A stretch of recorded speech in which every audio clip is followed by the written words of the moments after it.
Silakan duduk Bapak Ibu Saudara. Berapa banyak saudara yang antusias dengar firman Tuhan? Boleh lambaikan tangan, amin. Haleluya. Saya ucapkan selamat tahun baru Imlek saudara ya, bagi saudara yang merayakan. Tapi saya percaya semua kita merayakan saudara ya, sebab semua kita ambil libur saudara ya, puji Tuhan. Ya, malam hari ini saya akan share firman Tuhan dengan tema komitmen di dalam kehendak Tuhan. Kita buka dalam 2 Timotius 4 ayat 6 sampai yang ke-8. Saya minta tolong multimedianya bisa dikeluarkan. Saudara baca aja yang ada di layar. Yuk kita baca sama-sama dari ayat yang ke-6. Yang ke-7 kita nanti baca sama-sama, lalu disambung dengan ayat yang ke-8. Saudara siap? Amin. Ya, 1, 2, 3. Ayat 6, mengenai diriku, darahku sudah mulai dicurahkan sebagai persembahan dan saat kematianku sudah dekat. Ayat 7 sama-sama 1, 2, 3. Aku telah mengakhiri pertandingan yang baik, aku telah mencapai garis akhir dan aku telah memelihara iman. 8. Sekarang telah tersedia bagiku mahkota kebenaran yang akan dikaruniakan kepadaku oleh Tuhan, Hakim yang adil pada harinya. Tetapi bukan hanya kepadaku, melainkan juga kepada semua orang yang merindukan kedatangannya. Ya, saudara, ayat 7 ini sebuah ayat yang sebenarnya enggak asing ya buat kita semua. Kalau saudara sering menghadiri ibadah upacara kematian, ini ayat sering dibaca saudara ya. Bahkan ini sebenarnya sebuah ayat emas. Saudara masih ingat enggak ayat ini sering ditulis di mana? Ya, di kuburan saudara ya, di batu nisan ya. Dan kalau ada di batu nisan ditulis dengan ukiran yang indah ya, dengan tinta yang emas, pasti yang mati orang Kristen saudara ya. Nah, apa yang saya mau sampaikan malam hari ini ada di ayat ke-7, ini adalah sebuah ayat yang ditulis oleh Rasul Paulus. Bagaimana Rasul Paulus hidup, bagaimana seorang rasul besar yang dipakai Tuhan luar biasa. Dan dia memang pantas menulis perkataan ini.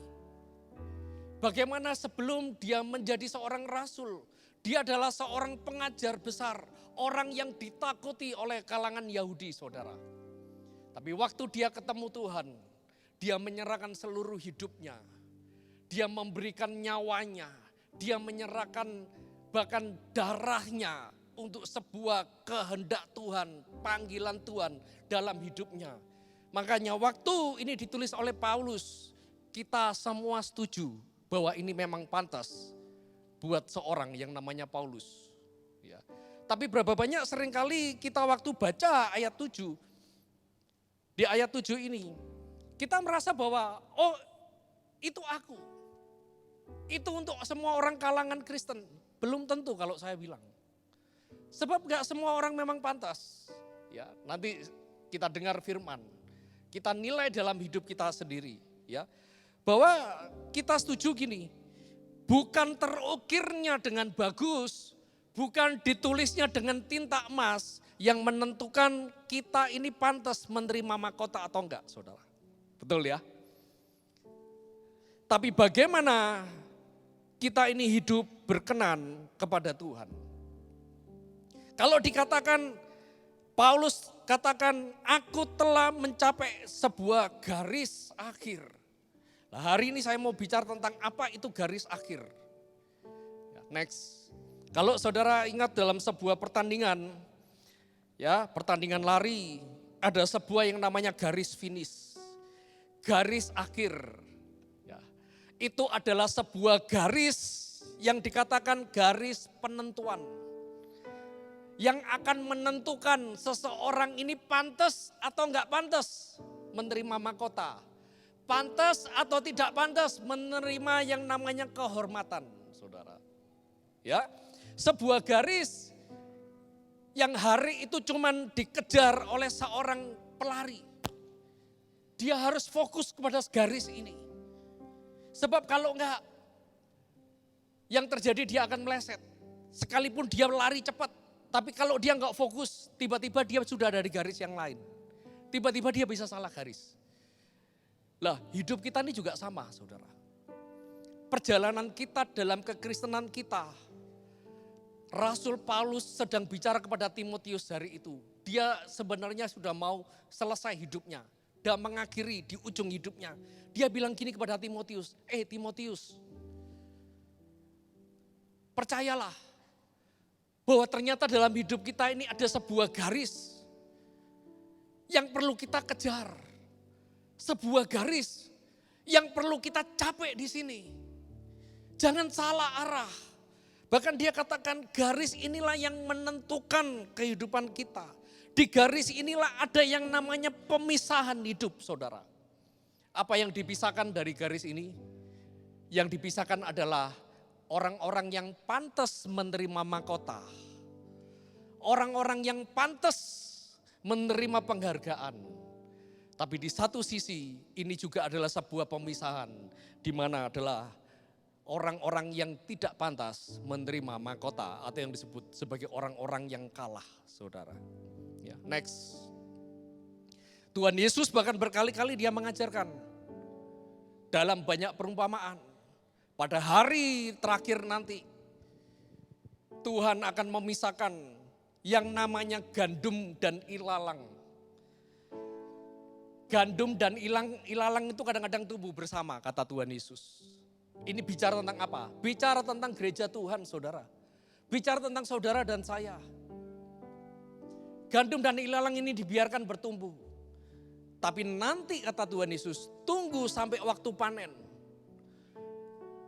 Yang gandum akan dituai, akan disimpan di dalam lumbung dan akan dinikmati oleh pemiliknya.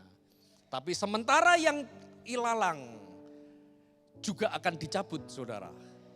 Tapi ujungnya berbeda, dibuang dan dibakar. Yesus juga bercerita tentang perumpamaan yang lain. Dalam Matius ditulis, satu hari kelak di hadapan tata Allah, semua makhluk manusia di muka bumi, ya termasuk saudara dan saya, orang kita anak Tuhan, akan dipisahkan. Yang satu domba, yang satu kambing. Saudara nanti baca ya, itu Matius 24 atau 25 kalau nggak salah. Tentang akhir zaman. Yang domba adalah orang-orang yang peduli akan panggilan Tuhan. Tapi sementara yang kambing, orang-orang yang hanya cuman mencari untuk dirinya sendiri. Egois, saudara. Tuhan pisahkan. Nggak selesai. Dalam Matius 7 ayat 21 Tuhan Yesus berkata, yuk kita buka aja ya. Kita buka Matius 7 ayat 21.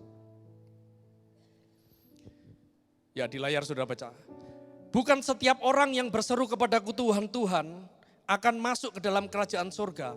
Melainkan dia yang melakukan kehendak Bapakku yang di surga. Sudah lihat. Ini orang sudah panggil Tuhan loh.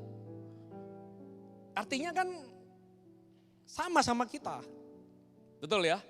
Tapi ternyata Tuhan bilang apa? Enggak semua orang yang panggil Tuhan masuk kerajaan surga. Siapa yang masuk kerajaan surga?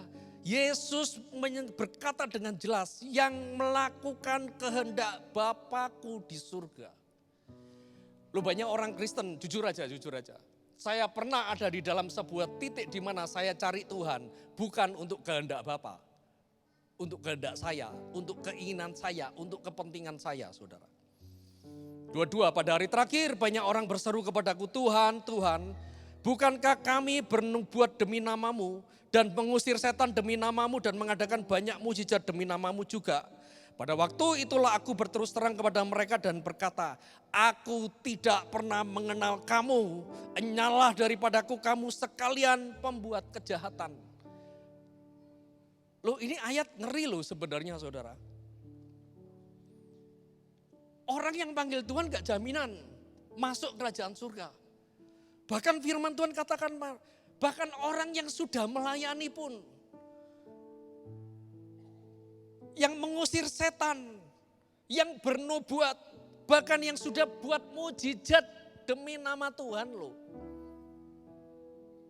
Tuhan bilang, sorry nak, aku gak kenal. Enyah daripada hadapanku, kata Tuhan. Lah seringkali pertandingan kita ini salah. Berapa banyak seringkali kita ukur garis akhir finish itu berdasarkan kehendak kita. Lo jujur aja, kita merasa kalau deposito lebih banyak, harta lebih banyak, ya itu disebut ukuran perkenanan kita kan kepada Tuhan. Betul atau betul? Tapi sementara yang gagal, yang sakit gak pernah disembuhkan, yang belum terima jawaban Tuhan, merasa gagal. Merasa Tuhan gak berkenan. Sehingga membuat kita ini seringkali bertanding. Pertandingan kita ini pertandingan yang salah, bukan pertandingan yang benar. Apa itu pertandingan yang salah? Adalah bertanding kalau ke gereja, siapa yang mobilnya paling bagus. Siapa yang bajunya lebih bagus. Siapa kalau yang di dalam pelayanan bisa nyanyi lebih bagus. Bisa dipakai di acara event yang lebih bagus. Persaingan kita itu. Siapa yang bisa main musik lebih bagus, siapa yang bisa khotbah lebih bagus. Itu kalau dalam dunia pelayanan. Kalau dalam dunia bisnis, siapa yang lebih hebat, siapa yang pekerjaannya lebih besar, siapa yang jabatannya lebih tinggi. Dan kita pikir semua itu adalah perkenanan Tuhan. No, salah saudara. Sebab jelas ayat ini dikatakan perkenanan Tuhan cuma satu. Siapa yang melakukan kehendak Bapakku di surga. Dan saya mau katakan melakukan kehendak Bapa itu tidak sama dengan hidup nyaman.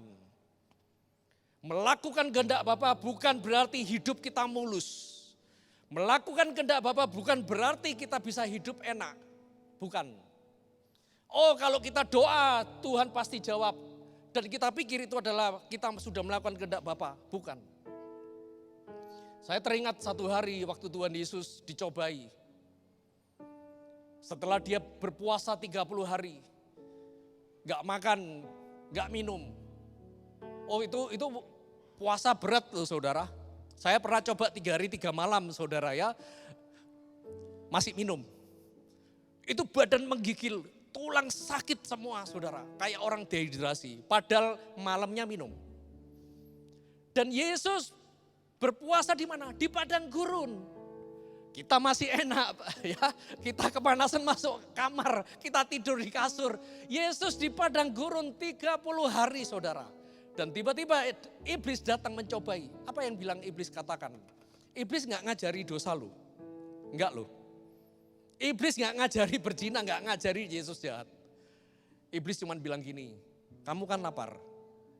Ubah dong batu ini jadi roti. Kan kamu sanggup. Kan kamu Tuhan pencipta alam semesta. Kan ini hal yang receh, yang gampang. Kan ini kan juga enak buat hidupmu, enak buat perutmu. Kamu kan pantas, kamu Tuhan. Menikmati mujizat yang kamu miliki sendiri. Tapi tahukah saudara, hari itu Yesus menang dari pencobaan. Adalah waktu batu itu masih tetap menjadi batu. Amin. Bukan pada waktu batu menjadi roti. Makanya seringkali kita tuh merasa kalau doa saya enggak dijawab. Kalau kesembuhan belum terjadi, kita merasa bahwa ada sesuatu yang salah dalam hidup kita. Dan kita memaksa Tuhan.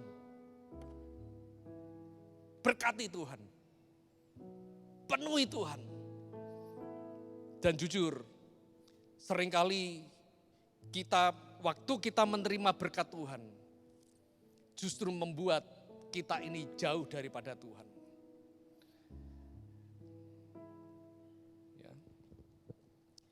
Makanya Paulus selalu bilang gini, di ayat ini dikatakan, ada sebuah garis akhir, dan itu adalah sebuah garis penentuan. Kemenangan kita adalah waktu kita melakukan kehendak Bapa.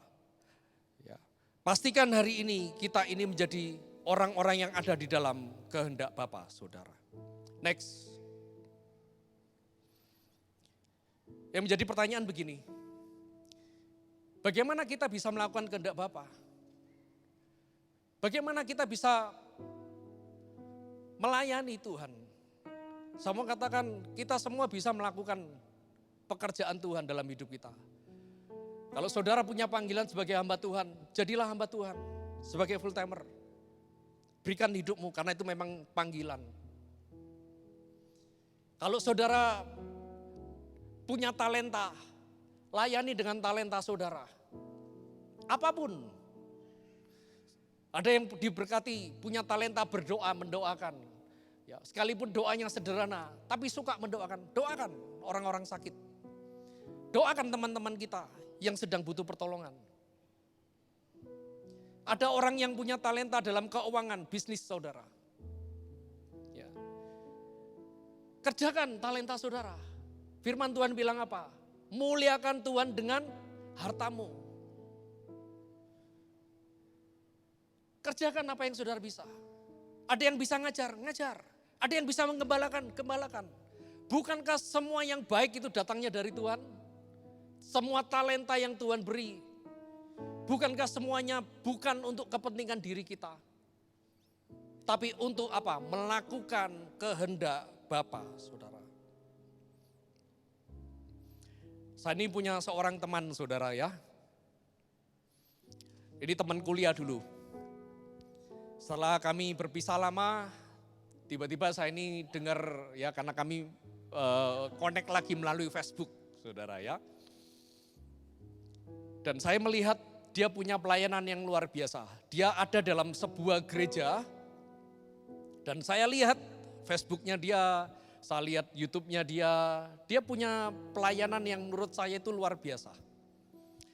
Dia diberkati Tuhan. Dia punya bisnis yang lumayan bagus. Dan saya tahu itu bisnis butuh perhatian, tingkat kesibukan yang tinggi. Tapi dia memberikan hidupnya untuk melayani orang-orang yang gagal. Setelah pandemi banyak teman-teman di gerejanya saudara, jemaat yang gagal, gak punya uang. Lalu dia dipakai Tuhan, Tuhan bilang kamu tolong panggil orang-orang yang gak punya pekerjaan, kumpulkan. Dia ajar bagaimana caranya bisnis. Dia dampingi saudara. Gak cukup di situ. Dia keluarkan uangnya, dia tabur saudara. Dia modali. Ada yang dimodali bikin gerobak jual nasi goreng. Ada yang dimodali jual bakso. Ada yang dimodali jual pakaian saudara. Ya. Dia bimbing orang-orang ini sampai jadi. Sampai bisa bisnisnya bisa dilepas. Ya, kami sempat ngobrol dan dia bilang gini, saya selalu bilang kepada mereka anak-anak binaan bisnis ini saudara. Hari ini Tuhan memperhatikan hidupmu. Satu hari kelak kalau kamu berhasil, kamu juga harus tabur benih, menolong temanmu yang lain yang juga dalam kesusahan. Lalu saya tanya gini, kamu punya pelayanan ini seperti ini tentu bukan pelayanan yang mudah. Loh benar saudara, itu pelayanan gak mudah. Saya pernah coba bantu kerjaan seseorang, pusingnya luar biasa. Saya tanya, lalu gimana pekerjaanmu? Apakah pekerjaanmu semakin baik? Keuangan yang kamu kelola sendiri ini bagaimana? Kalau kamu sering tinggal, karena dia sering keluar pulau, dia keliling ke pulau-pulau, kota-kota, karena jaringan gerejanya saudara. Lalu dia bilang gini, dia cuman lihat saya sambil tersenyum. Dan dia bilang gini, saya nggak tahu itu apa yang namanya resesi dalam hidup saya. Sebab saya cuman percaya sama Tuhan, apa yang saya serahkan ada di dalam tangan Tuhan. Dan betul saudara, bisnisnya sekalipun dia mencurahkan waktunya, uangnya, semua untuk pekerjaan Tuhan. Untuk orang-orang, untuk bantu orang, untuk tolong orang yang susah saudara. Saya lihat bisnisnya semakin besar, semakin besar. Tapi dia bilang gini, aku gak pernah pancing berkat. Saya memberikan hidup saya bukan untuk tujuan ini, bukan. Tujuan saya cuma satu, saya mau beri dengan ketulusan untuk pekerjaan Tuhan. Lalu dia share sesuatu, dia ini juga hamba Tuhan. Dia bilang gini, saya teringat bagaimana waktu ada seorang janda miskin. Hari itu yang dia punya cuma segenggam tepung dan 1 buli minyak. Yang hari itu kalau dimakan dia dan anaknya, firman Tuhan bilang dia sudah gak bisa makan lagi. Tapi Tuhan kirim nabi yang bisa bikin mujizat. Untuk apa? Untuk numpang, untuk minta makan saudara. Kadang-kadang kalau kita berpikir, oh Tuhan kebangetan, bukan. Kadang-kadang justru Tuhan kasih beban dalam hidup kita. Bukan untuk buat kita semakin parah, semakin miskin. Tapi untuk menguji hati kita. Apakah kita ini tetap beriman dan percaya kepada Tuhan. Bahwa dialah pemelihara hidup kita. Dan firman Tuhan katakan, waktu wanita ini menyerahkan rotinya, minyaknya untuk menghidupi Nabi Elisa, saudara. Dan apa yang terjadi? Minyaknya dan gandumnya tidak pernah habis. Dan dia bilang, itu yang aku alami. Aku gak pernah kekurangan minyak, aku gak pernah kekurangan gandum untuk kasih makan orang dalam hidupku. Dan ajaib, sekalipun resesi, itu semakin besar, semakin besar, semakin besar. Saya kalau menceritakan kesaksian ini bukan berarti mengajak saudara, yuk kita sama-sama rame-rame ya. Tolong orang dengan maksud untuk kita supaya diberkati. No, tidak akan pernah terjadi saudara. Yang terjadi adalah waktu kita memberikan dengan ketulusan dalam hidup kita. Ya. Next.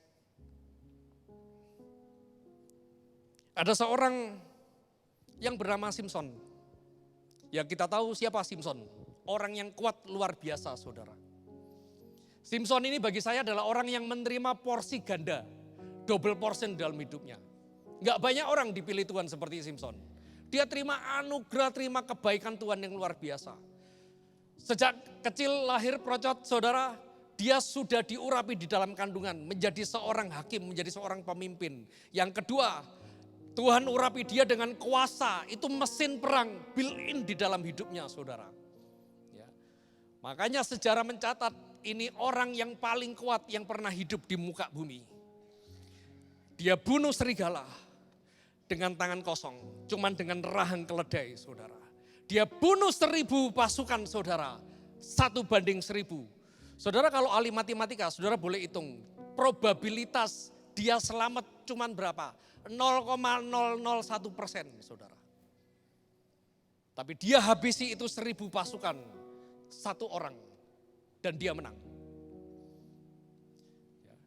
Tapi lihat kisah dalam hidupnya, 1 ayat saja kita akan baca. Ya.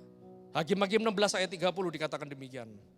Berkatalah Simson, biarlah kiranya aku mati bersama-sama orang Filistin ini, lalu memukullah ia sekuat-kuatnya. Maka robohlah rumah itu menimpa raja-raja kota itu dan seluruh orang banyak yang ada di dalamnya. Perhatikan, yang mati dibunuhnya pada waktu matinya itu, perhatikan, yang mati dibunuhnya pada waktu matinya itu, artinya ini terakhir, serangan terakhir, setelah itu dia mati bareng-bareng, lebih banyak daripada yang dibunuhnya pada waktu hidup. Jujur ini sebuah ayat yang ironis. Bagaimana seorang Simson yang begitu kuat luar biasa. Tapi Alkitab mencatat yang mati dibunuh pada waktu dia mati lebih banyak. Saya percaya begini, firman Tuhan bukan gak bisa ngitung saudara. Tapi kalau tidak dikatakan hitungan, saudara baca kitab bilangan ya, itu hitungan akurat sekali. Alkitab bisa hitung saudara. Tapi kalau tidak dikatakan berapa jumlahnya, artinya berapa? Memang tidak terhitung. Yang dikatakan yang mati tidak terhitung pada waktu akhir hidupnya. Tapi waktu dia masih selama hidup, yang dibunuh cuma berapa? Alkitab mencatat dengan jelas cuma 1030 orang aja. 1030 pasukan aja yang dibunuh. Loh tentu itu sebuah pertanyaan. Harusnya. Yang dibunuh selama dia hidup.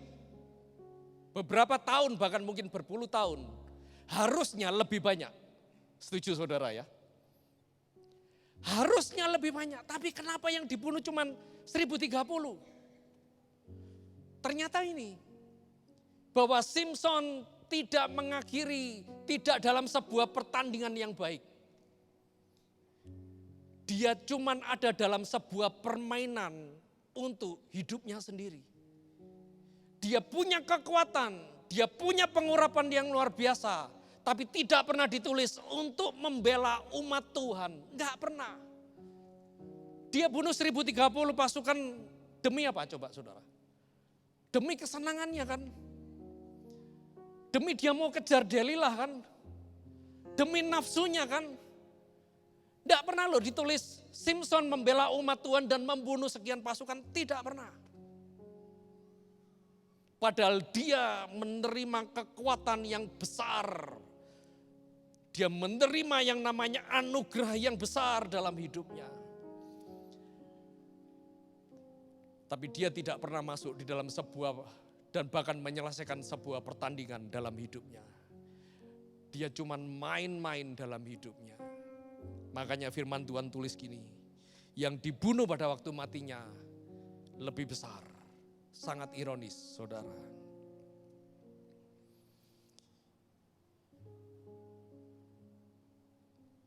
Saya berdoa supaya setiap kita gereja Tuhan, semua saudara dan saya, kita adalah orang-orang yang menyelesaikan pertandingan dalam hidup kita. Kita tidak dalam sedang pertandingan yang salah. Amin. Kita tidak sedang dalam sebuah pertandingan yang menurut ukuran kita. Kita enggak sedang dalam sebuah pertumbuhan rohani, pertandingan yang gini. Yang penting aku. Yang penting berkat buat aku. Yang penting aku menikmati hidup. Yang penting aku yang dipakai. Yang penting yang menerima glorinya aku. No. Kita nggak beda sama Simson nanti. Yang tiba-tiba di akhir hidupnya, Tuhan bilang, sorry aku nggak kenal. Tapi kenapa Simson bisa membunuh lebih banyak di akhir hidupnya? Cuman satu. Karena anugerah Tuhan. Karena hari itu sebelum dia mati dia bilang gini. Dia berdoa berseru sama Tuhan. Tuhan, biarlah anugerahmu sekali lagi Tuhan. Ada dalam hidupku. Untuk apa? Demi umat Tuhan. Dan hari itu demi umat Tuhan. Tuhan memberikan anugerah kekuatannya sekali lagi. Dan Simson diberi kesempatan menyelesaikan pertandingannya. Sekalipun dia harus bayar mahal. Menjadi buta. Cuman jadi badut hari itu saudara. Yang menjadi pertanyaan begini. Kira-kira kalau kita ini, hari ini adalah hari terakhir dalam hidup kita. Hari ini adalah kesempatan terakhir dalam hidup kita. Apakah kita bisa dengan bangga, aku telah menyelesaikan pertandingan dengan baik. Satu cerita lagi saudara. Next. Saya minta pemain musik bisa siap ya. Ini kisah orang kaya dan Lazarus. Ya, yuk kita baca kisahnya saudara. Kita buka Alkitab kita dalam Lukas 16 ayat yang ke-19 sampai 31. Lukas 16 ayat yang ke-19 sampai yang 31. Ya, ini ayat terakhir tapi panjang ya. Ayat 19 dikatakan demikian. Ada seorang kaya yang selalu berpakaian jubah ungu dan kain halus. Tandanya dia orang kaya saudara. Karena hari itu jubah ungu itu hanya orang kaya pejabat yang boleh pakai. Dan setiap hari ia bersukaria dalam kemewahan. 20. Dan ada seorang pengemis bernama Lazarus. Badannya penuh dengan borok, berbaring dekat pintu rumah orang kaya itu. dan ingin menghilangkan laparnya dengan apa yang jatuh dari meja orang kaya itu. Malah anjing-anjing datang dan menjilat boroknya. Kemudian matilah orang miskin itu, lalu dibawa ke malaikat-malaikat ke pangkuan Abraham. Jadi mereka berdua mati. Yang Lazarus miskin ini dibawa ke pangkuan Abraham. Tapi ayat 23, orang kaya itu juga mati lalu dikubur. Dan sementara ia menderita sengsara di alam maut, ia memandang ke atas dan dari jauh dilihatnya Abraham dan Lazarus duduk di pangkuannya. Lalu ia berseru katanya, Bapak Abraham, kasihanilah aku. Suruhlah Lazarus supaya ia mencelupkan ujung jarinya ke dalam air dan menyejukkan lidahku. Sebab aku sangat kesakitan dalam nyala api ini. Tetapi Abraham berkata, anak, sudah lihat. Ternyata yang orang kaya bukan orang gak kenal Tuhan loh. Dia bisa ngerti Bapak Abraham loh. Bahkan Abraham juga bilang anak, ini anak Tuhan ya. Anak, ingatlah bahwa engkau telah menerima segala yang baik sewaktu hidupmu. Sedangkan Lazarus segala yang buruk. Sekarang ia mendapat hiburan dan engkau sangat menderita. Selain daripada itu di antara kami dan engkau terbentang jurang yang tak terseberangi. Ini yang disebut dengan pemisahan saudara ya. Supaya mereka yang mau pergi dari sini kepadamu atau mereka yang mau datang dari situ kepada kami tidak dapat menyeberang. 27 kata orang itu, kalau demikian aku minta kepadamu Bapa supaya engkau menyuruh dia ke rumah ayahku. Sebab masih ada 5 orang saudaraku supaya ia memperingati mereka dengan sungguh-sungguh. Agar mereka jangan masuk kelak ke dalam tempat penderitaan ini. Tetapi kata Abraham, ada pada mereka kesaksian Musa dan para nabi. Dan baiklah mereka mendengarkan kesaksian itu. Jawab orang kaya ini, tidak Bapak Abraham. Tetapi jika ada seorang yang datang dari antara orang mati kepada mereka, mereka akan bertobat. Tapi kata Abraham kepadanya, jika mereka tidak mendengarkan kesaksian Musa dan para nabi, mereka juga tidak akan mau diyakinkan sekalipun oleh seorang yang bangkit dari antara orang mati. Saudara, kisah ini bicara tentang apa? Ini adalah sebuah perumpamaan yang Tuhan Yesus selalu katakan bahwa satu hari kelak ada yang namanya garis pemisahan, garis akhir dalam hidup kita. Ya. Dua-duanya ini anak Tuhan, yang kaya yang miskin. Tapi lihat, yang miskin mati masuk surga. Apa yang diperbuat orang miskin? Firman Tuhan gak ada tulis. Tapi saya percaya dia memperoleh anugerah karena percayanya. Tapi lihat yang orang kaya. Kenapa orang kaya ini masuk ke neraka? Firman Tuhan gak tulis loh, orang kaya ini jahat. Enggak loh. Orang kaya ini anak Tuhan loh saudara. Dia gak curi, dia gak bunuh orang.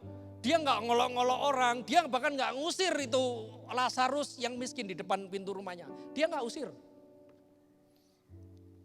Tapi lihat, kenapa orang kaya ini masuk neraka?